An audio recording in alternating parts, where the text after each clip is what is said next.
Hi guys, welcome to AllCBTs. My name is Faith Badru, and today we're going to be looking at 40 likely SAT biology questions. Sit back and relax, we'll be right back.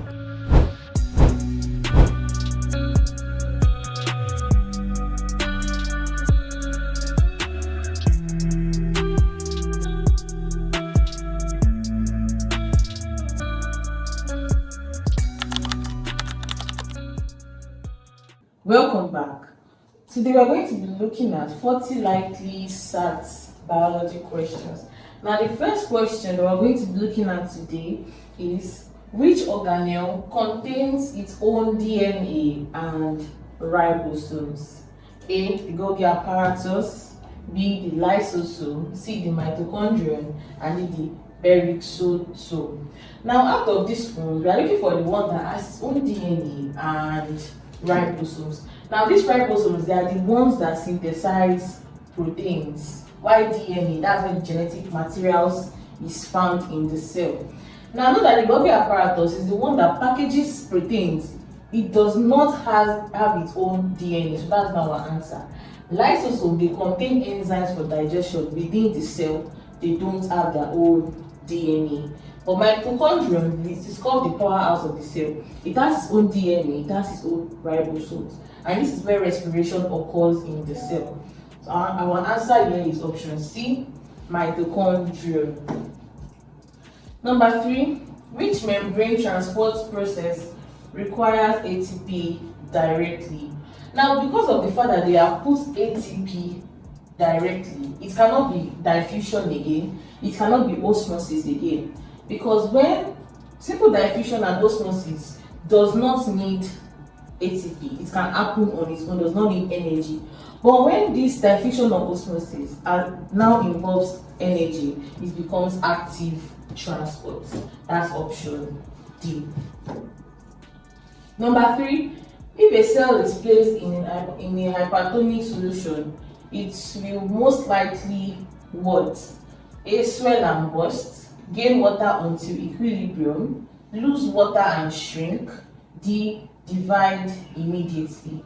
Now we have 3 main types of solutions. We have the hypertonic, we have the isotonic, and we have the hypotonic. Now this hypertonic, this is a solution that the solute is more than the solvent.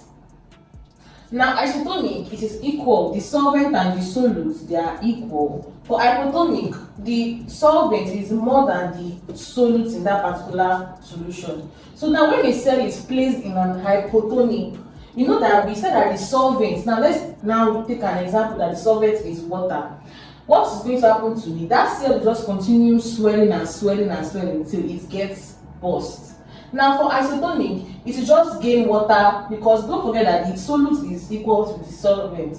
So if a cell is actually exposed to an isotonic solution, it will just be at equilibrium. Now for hypertonic solution, this one, the solute is more than the solvent. That means that it will shrink the cell. After it shrinks the cell, but it will now lose water. And here we are talking about hypertonic. So our answer here is going to be option C. It will lose water and shrink. Number 4, which molecule is the primary component of the plasma membrane? Now this plasma membrane, because of this plasma, we're not talking about the blood.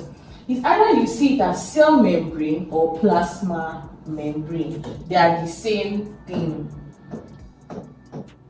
Now the cell membrane, you know that this is mostly found in animal cells. Now this cell membrane, they're trying to tell us that what is the cell membrane made of? Is it made of triglycerides? Is it made of phospholipids? Is it made of cellulose, or is it made of glycogen? Now it is not cellulose. As when we're talking about plant cell, we can see the cellulose cell wall. But no, we're talking about the membrane here, not the wall. So the cell membrane is made up of phospholipid, which is phosphorus and fats. Number 5, during which phase of the cell cycle does DNA replication occur? A. G1 phase, B. The S phase, C, the G2 phase, and D, the M phase. Now this G1 phase, this phase is called the growth phase. This one is the growth phase. Now this S phase, this is when DNA will now replicate. This one is the DNA replication stage. Now the G2 phase is the second growth phase. The second growth phase. This one is the first. This one is the second growth. Now the M phase is now the terminal stage, and it's called the mitosis stage. Our answer here is option B, the S stage. That's the DNA replication stage.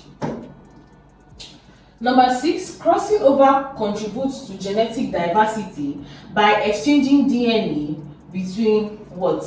A, sister chromatids, B, homologous chromosomes, C, daughter cells, and D, ribosomes. Now, because we want to contribute to genetic diversity, we need to cross over homologous chromosomes. Why? Because when homologous chromosomes are crossed, they now become, heterozygous.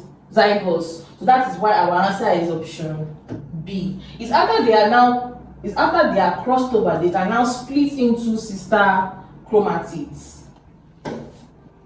Number 7, which enzyme joins the Okazaki fragments during DNA replication? A, the helicase, B, the DNA polymerase, C, the DNA ligase, D, the primase. Now our answer here is option C, the DNA ligase, because this is where the fragments are replicated in the DNA. Number 8, which RNA carries amino acids to the ribosomes? Don't forget that these ribosomes, they are where the proteins are synthesized. So you have to look at where does protein actually ends up in this process. Now when you see mRNA, mRNA means the messenger RNA. Now this one, the function of this mRNA is to send genetic information to the ribosomes.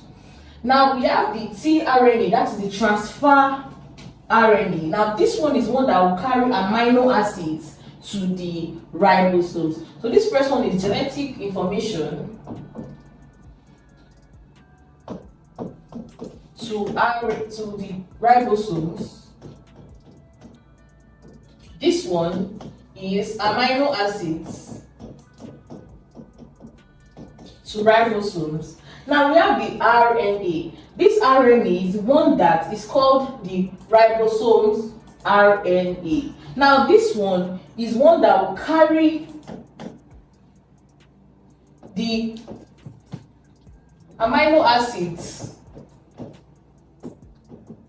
to ribosome. These are the ones that make up the ribosome. They are the ones that make up this ribosome because they are called the RNA. So this RNA is one that is made. The ribosome is made up of this rRNA. Now we have the snRNA. This one is called the small nucleus RNA. It is the one that carries RNA to the nucleus. So according to our question, the answer is option B, the tRNA. Number 9, a mutation that changes one amino acid into another is called what? A, silent mutation, B, the missense mutation, C, nonsense mutation, D, the frame shift mutation. Now this silent mutation is the one that occurs, it does not change the amino acid. No amino acid is changed. For this missense, is one amino acid that will be changed. While for nonsense, all will be changed. And for frame shifts, it's just a part. So it's going to just like a shift. There will be a shift in the number of alleles. Now in this, we said one amino acid is being changed. That is option B, the missense mutation. Number 10, which process occurs directly on ribosomes? A, we have the replication, B, transcription, C, translation, and D, splicing. Now, for replication is when DNA will replicate to another DNA. Now, transcription is when DNA changes to RNA. Then translation is when RNA will now be converted to proteins. Now don't forget that, as I said earlier, ribosome, this is for protein synthesis. Now when you say protein synthesis, that means we want the proteins to be synthesized in these ribosomes, and that happens by the process translation when RNA will be converted to proteins. That's option C. Number 11, in a monohybrid cross, AA and AA, what proportion of offspring are expected to display the dominant phenotype? Now, in this particular one, we know that they are both heterozygous. Now, when you see a capital letter means that it's dominant, while the small letter is recessive. So, we want to know that which, and we're talking about the phenotype now, we're talking about the phenotype, not the genotype. That means what you see with your eyes. Now, the first thing we are going to do is to cross it. And this is how you cross. This will match this to give us homozygous A, capital letter AA. Then this one again will cross the second one of this and to give us heterozygous AA, that's the capital and the small letter. Then go to the second letter, cross it again with this one, give us this, cross it again with this last one that will give us this. So you can see that we have one of the capital letter AA, we have two of the heterozygous, and we have one of the homozygous recessive. Now, the phenotype means that at the end of the day, let's say this capital letter is tall, this small letter is short. What are you going to be able to see? Your genotype will tell you that this one is different. These two, they are also different because the makeup is different. Genetic makeup is different. And the last one too is different. But your phenotype will tell you that this one is this one and this one and this one, they're the same thing. Why? Because they have this capital letter A that is dominant and that will show between all of them. So that means if you now want to express it in fraction, we can say since this 1, 2, 3 they have this dominance, we can say it's going to be 3 all over 4. That's 3 out of 4. That's option C. Number 12, a man with blood type AB and a woman with blood type O can reproduce children with which blood types? A, O only, B, A and B only, C, A, B only, and D, A, B, or O only. Now, the first thing that you should notice is that when you see a blood type O, it is always recessive. That means that it is always in OO, and it is always recessive. So let us cross this AB and OO together. When we are crossing it, we'll get the AO, we'll get another AO, we'll get another BO, we'll get another BO. Now after crossing this, we can see that we have 2 AOs and 2 BO. But don't forget that O is recessive. That means this O is not even going to show at all. So because of that, you can scrap this O away and say that they will only have A and B. Because AO and BO, they are the same thing as just A and B. That's option B. Number 13, which statement best describes codominance? Now we have 3 types of dominance. We have the complete dominance, we have the incomplete dominance, and we have the codominance. Now for the complete dominance, this is the one that a particular parent will totally dominate over the genes.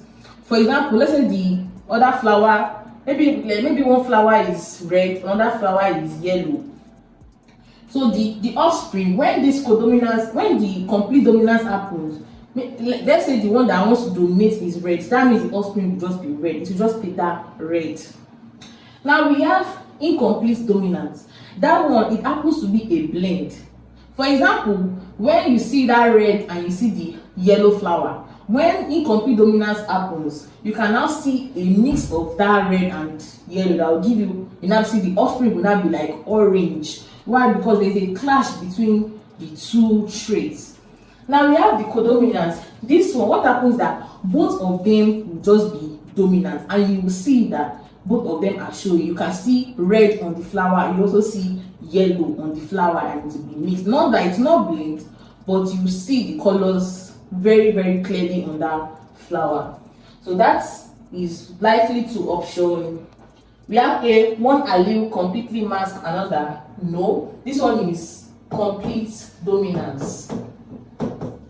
B, we have both alleles are fully expressed in phenotype. Now that is co-dominance. C, neither allele is expressed, that's recessive. Then we have one allele changes into another, that is also mutation. So the answer here is option B, codominance. Number 14, which process produces gametes? A, mitosis, B, binary fission, C, meiosis, D, budding. The answer here is option C, meiosis, because meiosis leads to the production of gametes.